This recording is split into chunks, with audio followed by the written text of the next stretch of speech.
And we're so fortunate to have John in the studio with us today. John, thanks so much for joining us. It's just shocking, especially at that age. It's such a vulnerable age.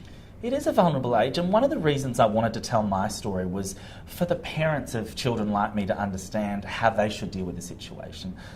Once my father killed himself, there was no discussion. In fact, I hopped on my bike and rode off, and nobody knew that I was gone for about an hour. So in that hysteria, people need to be aware of their children and what's happening around them. And during this time, you still had to go to school and try to attain an education, and yet it was bad at school as well. School was no escape for you, was it?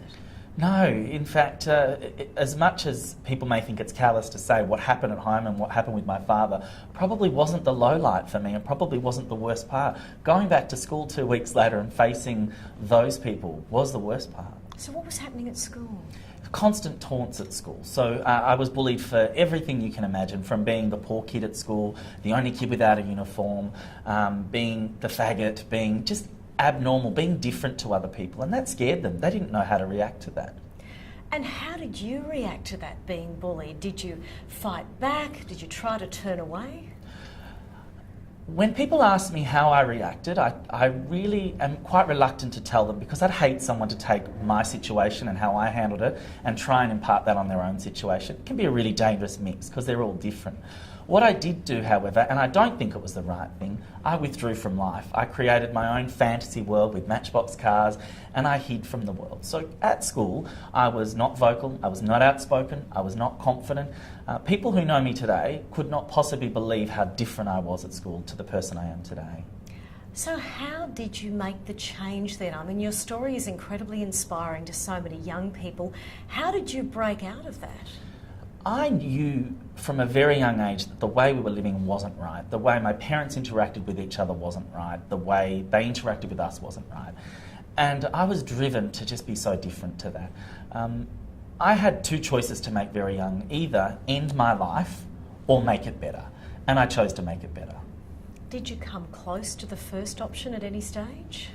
Throughout the school years, there were many times where I absolutely thought about committing suicide and felt that that was the only way out of this life.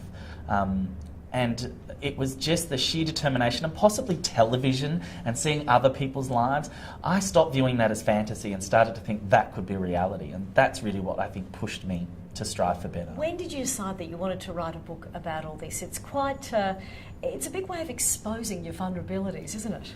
It is. When I started writing the book, I wasn't sure that it was going to be for public. It was therapy. It was for me to explore the things that I'd buried and hadn't dealt with.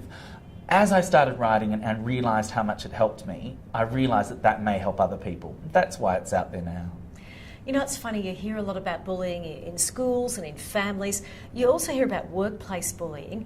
Have you got structures in place in your workplaces now? Is this something that you really actively try to put in place in your workplaces because of what you've been through?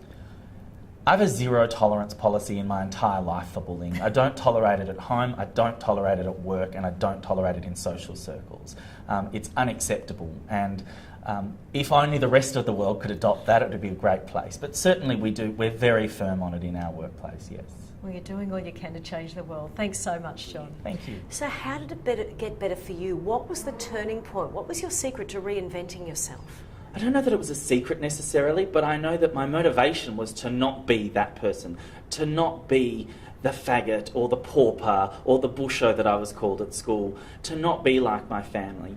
The vehicle I used to change that was good, simple, hard work. I started at the bottom in a company and I didn't leave there until I got to the top. And that took a long time, but I wasn't perturbed. I got passed over for promotion. I didn't leave and spit the dummy as we see all the time in this day and age. I stuck there. Sometimes I got the promotion by default because everyone else had gone. Other times it was really persistence paying off. That is just terrible. For all of those kids out there, what advice would you give them to get through every day? The advice is really simple. Firstly, you can't do it on your own. You need to find someone to talk to. And quite often in this day and age, people put it down to kids will be kids. So you need to be persistent and make sure that they understand it is a real problem. And then you'll be able to confide in them.